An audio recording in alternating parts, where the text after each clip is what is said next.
Dear students, welcome to my YouTube channel. आज हम बहुत ही इम्पोर्टेंट टॉपिक डिस्कस करेंगे, जिसमें ट्रांसपोर्ट ऑफ गैसेस के अंदर ऑक्सीजन की ट्रांसपोर्ट और कार्बन डाइऑक्साइड की ट्रांसपोर्ट हम डिटेल में स्टडी करेंगे। इसलिए इस वीडियो को आखिर तक देख लें और इस चैनल को ज़रूर सब्सक्राइब करें, और इस टॉपिक से रिलेटेड जो भी क्वेश्चन हो आप कमेंट सेक्शन में ज़रूर पूछ सकते हैं। Let us start. Transport of oxygen. Respiratory gases जो ट्रांसपोर्ट होते हैं हमारे बॉडी के अंदर, ब्लड के थ्रू ये ट्रांसपोर्ट हो जाते हैं, ये लंग्स से ट्रांसपोर्ट हो जाते हैं डिफरेंट टिश्यूज तक। ऑक्सीजन की ट्रांसपोर्ट होती है लंग्स से डिफरेंट टिश्यूज तक थ्रू ब्लड, और फिर टिश्यूज में से कार्बन डाइऑक्साइड की ट्रांसपोर्ट होती है to the lungs through blood. Transport of oxygen, blood के अंदर ऑक्सीजन की ट्रांसपोर्ट कैसे होती है कि about 97% of oxygen is in the form of oxy haemoglobin. हमारे ब्लड के अंदर जो टोटल ऑक्सीजन है उसका 97% जो ऑक्सीजन है वो ऑक्सी हीमोग्लोबिन की फॉर्म में मौजूद है। दैट मीन्स कि ऑक्सीजन हीमोग्लोबिन के साथ बाइंड होके ऑक्सी हीमोग्लोबिन बनाता है, जिसको हम कहते हैं oxy haemoglobin. And only 3% of dissolved oxygen is in the form of that is present in plasma. सिर्फ 3% जो ऑक्सीजन का वो प्लाज्मा में डिजोल्व सूरत में मौजूद होता है, बाकी 97% ये हीमोग्लोबिन के साथ बाइंड हुआ होता है, जिसको हम ऑक्सी हीमोग्लोबिन कहते हैं। अब जो इसकी ऑक्सीजन के साथ जो हीमोग्लोबिन की जो कंबाइनिंग जो रिएक्शन है दैट इज रिवर्सिबल। ये ऑक्सीजन के साथ बाइंड भी हो सकता है और ऑक्सीजन से ये डिटेच भी हो सकता है। इस डायग्राम में देखें कि ऑक्सीजन लोड हो जाएगा हीमोग्लोबिन के ऊपर इन लंग्स। ये लंग्स शो कर रहे हैं जहाँ पे रेड ब्लड सेल्स हैं।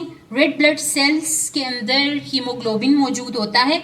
इस हीमोग्लोबिन की एबिलिटी होती है कि वो अपने ऊपर ऑक्सीजन को लोड कर देता है, जिसकी वजह से ये फिर ऑक्सी हीमोग्लोबिन में कन्वर्ट हो जाता है। और ये ऑक्सी हीमोग्लोबिन क्या करेगा, it will transport through blood to the various tissues.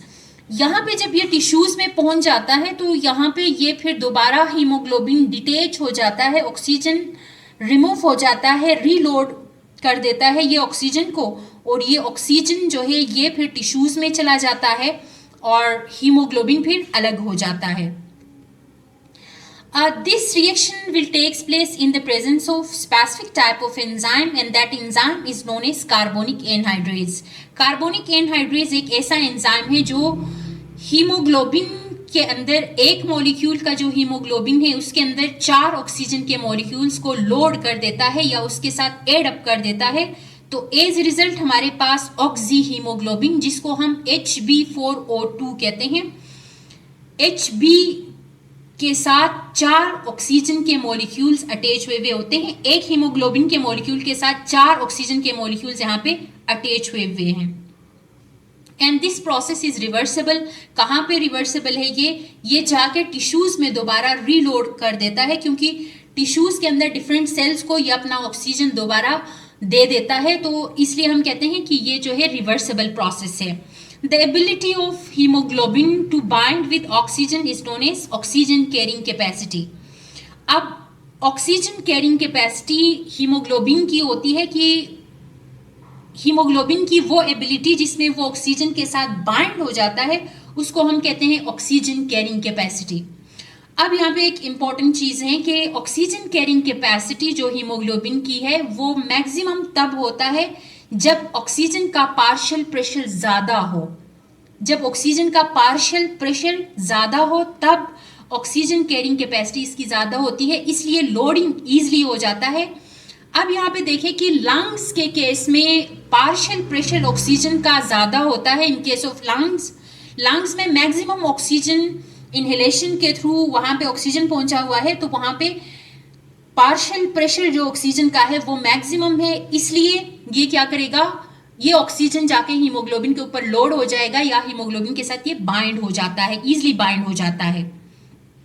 और जबकि इन केस ऑफ टिश्यूज हम कहते हैं कि यहाँ पे पार्शियल प्रेशर ऑक्सीजन का बहुत कम है, क्योंकि टिश्यूज में जो भी ऑक्सीजन जा चुका है वो तमाम सेल्स ने उसको कंज्यूम किया हुआ है, तो वहां पे ऑक्सीजन की पार्शियल प्रेशर जो है वो कम होती है, तो इसलिए यहाँ पे जो है रीलोडिंग हो जाएगी, ऑक्सीजन यहाँ पे रिमूव हो जाएगा, यहाँ पे जो रेड ब्लड सेल्स हैं वहां से ऑक्सीजन निकल जाता है या हीमोग्लोबिन से ऑक्सीजन डिटेच हो जाता है। And then we have transport of gas, and then we have transport of carbon dioxide. अब ब्लड के अंदर कार्बन डाइऑक्साइड की ट्रांसपोर्ट कैसे होती है? Carbon dioxide is transported in 3 ways in blood. एक तो बाइकार्बोनेट आयंस की फॉर्म में ये कार्बन डाइऑक्साइड मौजूद होता है हमारे ब्लड में। दूसरा कार्बो ऑक्सी हीमोग्लोबिन की फॉर्म में, जिस तरह ऑक्सीजन के साथ हीमोग्लोबिन बाइंड हो जाता है इस तरह कार्बन डाइऑक्साइड भी हीमोग्लोबिन के साथ बाइंड हो जाता है, तो इसको हम कार्बोक्सी हीमोग्लोबिन कहते हैं। या फिर ये कार्बन डाइऑक्साइड हमारे प्लाज्मा के अंदर, हमारे ब्लड के अंदर डिसॉल्व सूरत में भी हो सकता है as bicarbonate ion. Carbon dioxide हमारे ब्लड के अंदर जो टोटल कार्बन डाइऑक्साइड है उसका 70% जो कार्बन डाइऑक्साइड है that is in the form of bicarbonate ion. अब जो हमारे ब्लड के अंदर जो कार्बन डाइऑक्साइड है वो हमारे ब्लड का जो वाटर है उसके साथ कंबाइन हो जाता है, कंबाइन होके कार्बोनिक एसिड बनाता है। This is carbonic acid H2CO3 in the presence of carbonic anhydrase enzyme. Carbonic anhydrase enzyme की इसको नीड होती है, यह रिवर्सिबल रिएक्शन है, ये कार्बोनिक एसिड बनाएगा।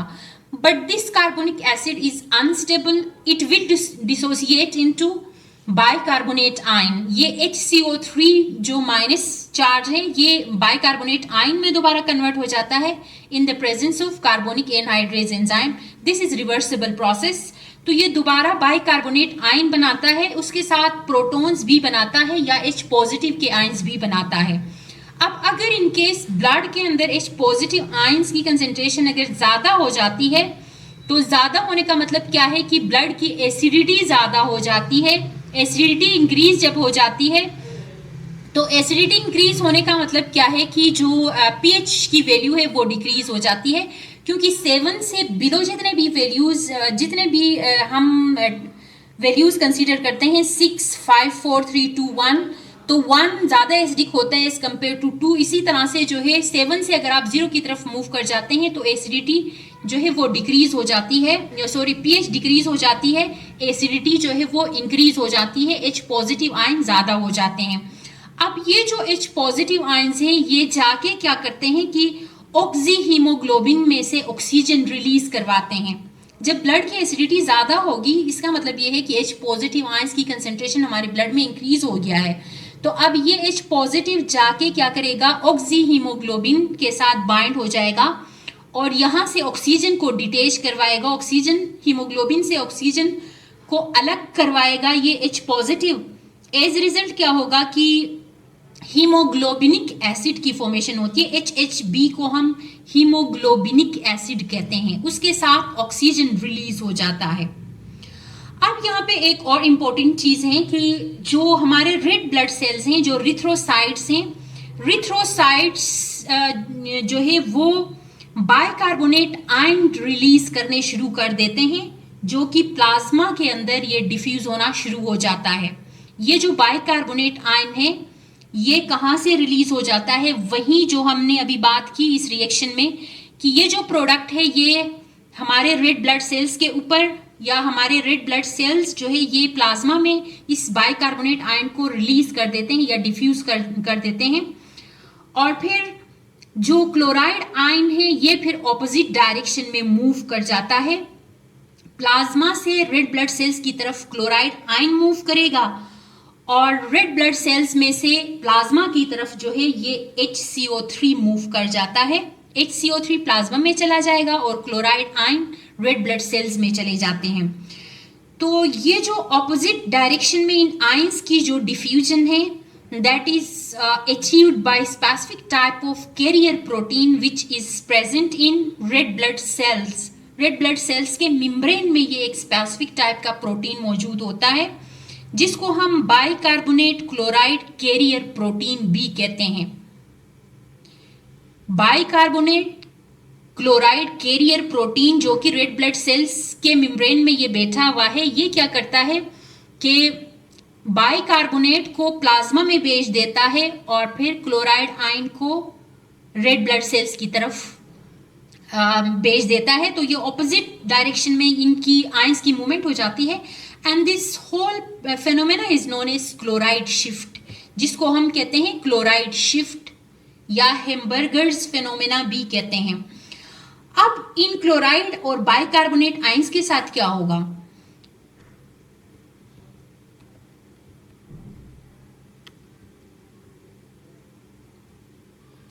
ये जो बाइकार्बोनेट आयन है, ये बाइकार्बोनेट और जो क्लोराइड है, क्लोराइड रेड ब्लड सेल्स में जाके वहां पे पोटाशियम के साथ ये कंबाइन हो जाता है। पोटाशियम के साथ कंबाइन होके ये पोटाशियम क्लोराइड बनाएगा और जबकि बाइकार्बोनेट आयन प्लाज्मा मेम्ब्रेन में जो आया है वो सोडियम के साथ रिएक्शन करके सोडियम बाइकार्बोनेट की फॉर्मेशन करता है। सोडियम बाइकार्बोनेट बनेगा और पोटाशियम क्लोराइड बनेगा। ये एज बफर के तौर पे काम करेंगे कि बफर का स्पेसिफिक जो फंक्शन होता है वो पीएच को मेंटेन रखता है। अब ये जो दो हमने सब्सटेंसेस की बात की कि जो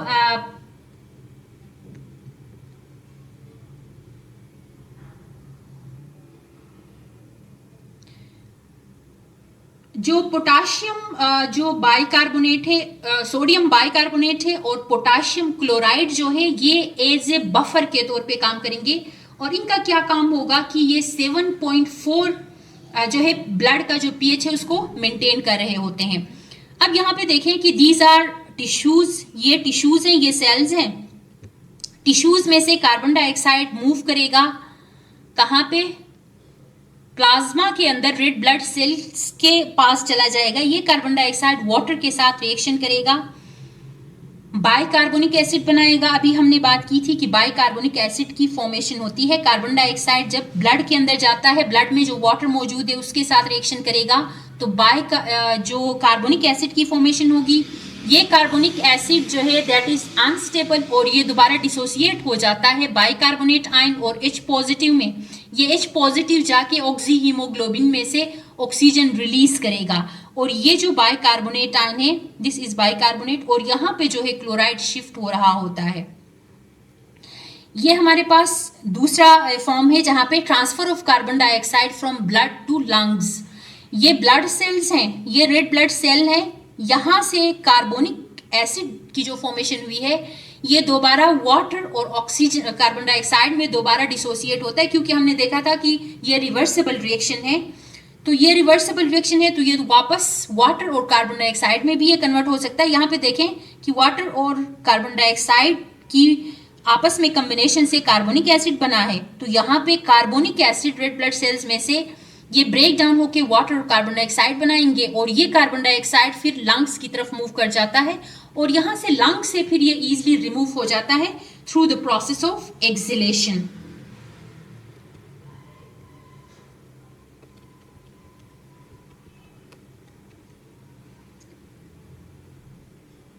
अब जो कार्बन डाइऑक्साइड की जो ट्रांसपोर्ट है this again depends on partial pressure of carbon dioxide कि कार्बन डाइऑक्साइड की कंसेंट्रेशन पे ये टोटली डिपेंड कर रहा होता है कि अगर कार्बन डाइऑक्साइड की कंसेंट्रेशन ब्लड के मुकाबले में टिश्यूज में बहुत ज्यादा है तो ये इस तरह से जो है ये आगे प्रोसीड करेगा और अगर फिर ये एज कंपेयर टू ब्लड जो है ब्लड के अंदर कार्बन डाइऑक्साइड की कंसेंट्रेशन अगर ज्यादा है, पहले हमने बात की कि टिश्यूज के अंदर अगर इस कार्बन डाइऑक्साइड की कंसेंट्रेशन ज्यादा है तो इस तरह से आगे की तरफ मूव कर जाएगा और अगर इन केस ये फिर ब्लड में ज्यादा है तो ये जो है इसकी डिटैचमेंट हो जाती है। ये जो कार्बोनिक एसिड है ये ब्रेक डाउन हो जाएगा और फिर इससे जो है ये कार्बन डाइऑक्साइड रिलीज हो जाएगा। कार्बोऑक्सी हीमोग्लोबिन जो इसने बनाया था वहां से कार्बन डाइऑक्साइड दोबारा डिटेच हो जाएगा और ये कार्बन डाइऑक्साइड फिर मूव कर जाएगा लंग्स की तरफ और वहां से ये रिमूव हो जाता है। And then finally we have as carboxy haemoglobin. कहते हैं कि ये कार्बन डाइऑक्साइड हमारे बॉडी के अंदर कार्बोऑक्सी हीमोग्लोबिन की सूरत में भी पाया जाता है 23% ऑफ कार्बन डाइऑक्साइड जो हमारे ब्लड में है वो कार्बोक्सी हीमोग्लोबिन बनाता है. Again it will bind with globin part. जो नॉन प्रोटीनेशियस एक पार्ट होता है हीमोग्लोबिन की, अगर आप स्ट्रक्चर देखें तो उसमें एक प्रोटीनेशियस पार्ट होता है, एक नॉन प्रोटीनेशियस पार्ट होता है. जो नॉन प्रोटीनेशियस पार्ट है उसको हम ग्लोबिन कहते हैं. वहां पे जाके ये कार्बन डाइऑक्साइड बाइंड हो जाता है जिसको हम कार्बोक्सी हीमोग्लोबिन कहते हैं. It will again depend on partial pressure, कि अगर ब्लड के अंदर अगेन के पार्शियल प्रेशर कार्बन डाइऑक्साइड का बहुत ज्यादा है तो ब्लड के टिश्यूज के अंदर अगर बहुत ज्यादा है एज कंपेयर टू ब्लड तो कार्बोक्सी हीमोग्लोबिन बनाएगा. कार्बन डाइऑक्साइड जाके हीमोग्लोबिन के साथ बाइंड होके कार्बोक्सी हीमोग्लोबिन बनाएगा. इन केस जब टिश्यूज में कार्बन डाइऑक्साइड बहुत ज्यादा होगा एज कंपेयर टू ब्लड, और अगर ब्लड में कार्बन डाइऑक्साइड ज्यादा होगा एज कंपेयर टू टिश्यूज तो ये फिर दोबारा कार्बोक्सी हीमोग्लोबिन से कार्बन डाइऑक्साइड अलग हो जाता है. अभी हमने प्रीवियस डायग्राम में जो बात की कि वो डिटेच हो जाता है कार्बन डाइऑक्साइड, और कार्बन डाइऑक्साइड खुद लंग्स की तरफ मूव कर जाएगा. इस डायग्राम में देखें, this is all about carbon dioxide जो कि डिटेच हो जाएगा अगर इन केस कि अगर टिश्यूज में कंसंट्रेशन जो है इसकी कम होती है और ब्लड में अगर कार्बन डाइऑक्साइड की कंसंट्रेशन ज्यादा हो जाती है तो कार्बोक्सी हीमोग्लोबिन डिटेच हो जाएगा हीमोग्लोबिन से और carbon dioxide will move towards lungs, और जहां से एक्सलेशन के थ्रू ये बॉडी से बाहर निकल जाता है. And then finally we have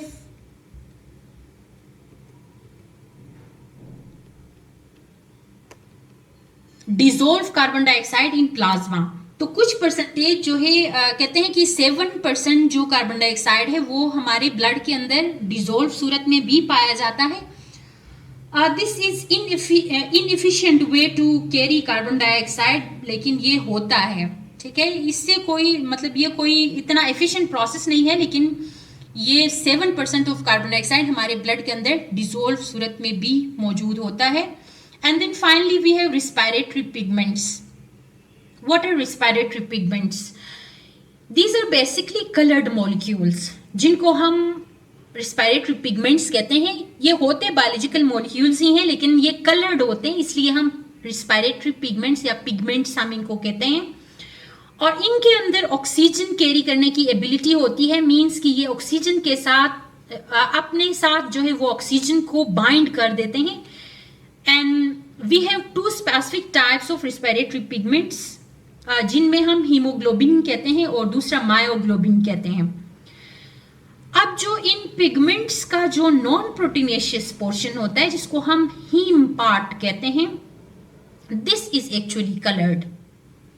अभी हमने प्रीवियसली भी बात की कि इसमें एक प्रोटीनेशियस पार्ट होता है, एक नॉन प्रोटीनेशियस पार्ट होता है. जो नॉन प्रोटीनेशियस पार्ट होता है उसको हम हीम कहते हैं. This is actually coloured. ये कलरफुल होता है इसलिए हम इनको कहते हैं coloured pigments. One type is haemoglobin and another is myoglobin. These are the structures. देखें, this is haemoglobin, this is myoglobin. अब जो हीमोग्लोबिन और मायोग्लोबिन है, हीमोग्लोबिन में 4 चेन्स होते हैं. देखिए 1 2 3 4 4 चेन्स होते हैं, और जबकि मायोग्लोबिन में कहते हैं कि this is consist of single chain, और सेंटर में यहाँ पे आयरन होता है. और जबकि हीमोग्लोबिन के केस में 4 आयरन के जो आयन्स है वो आपको नजर आ रहे हैं. देखें, दिस इज Fe+2, ये दूसरा Fe+2 है, ये तीसरा Fe+2 है, ये चौथा Fe+2 है. तो 4 आयरन के आयन्स यहाँ पे मौजूद हैं. अब हम देखते हैं कि what are the differences between haemoglobin and myoglobin. 4 polypeptide chains होती है. हीमोग्लोबिन में अभी हमने देखा कि 4 चेन्स थे, मायोग्लोबिन में एक ही चेन होता है. यहाँ पे 4 आयरन कंटेनिंग हीम ग्रुप और 4 आयरन जो है उसमें हीम ग्रुप मौजूद होता है. यहाँ पे एक ही सेंटर में एक ही आयरन का आयन होता है. इस डायग्राम में देखें, यहाँ पे जो आपको थोड़ा सा रेड कलर नजर आ रहा है, दिस इज आयरन. Fe+2 ये वाला है. And then haemoglobin is found in red blood cells. Obviously ये रेड ब्लड सेल्स में पाया जाता है हीमोग्लोबिन, और जबकि मायोग्लोबिन मायो मसल को कहा जाता है, this is present in muscle cells.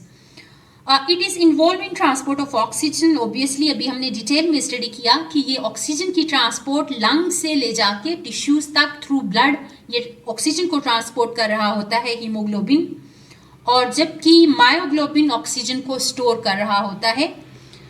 And this has less affinity with oxygen. Haemoglobin की जो एफिनिटी ऑक्सीजन के लिए वो कम होती है। जब तक कि पार्शियल प्रेशर ऑक्सीजन का ज़्यादा ना हो तब तक जो है ये ऑक्सीजन हीमोग्लोबिन के साथ बाइंड नहीं होता, जिसको हम कहते हैं less affinity. Binding affinity oxygen की हीमोग्लोबिन के साथ बहुत कम होती है जब तक कि partial pressure, maximum partial pressure जब तक ना हो तब तक ये बाइंड नहीं होता। जबकि मायोग्लोबिन का ऐसा नहीं है कि it has more affinity with oxygen, ये कम पार्शियल प्रेशर के ऊपर ही ये ऑक्सीजन के साथ इजीली अपने साथ ऑक्सीजन को ये बाइंड कर सकता है।